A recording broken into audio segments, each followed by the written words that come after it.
I just want to say thank you to Andrew and Rachel both equally. The determination it's taken to pull this day off. They've had to fight, you know, this invisible microscopic enemy, and again it's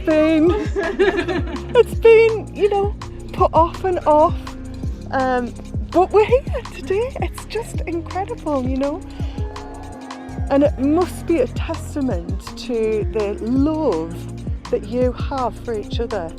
Okay, that's all I can think it must be. Okay, it's got to be.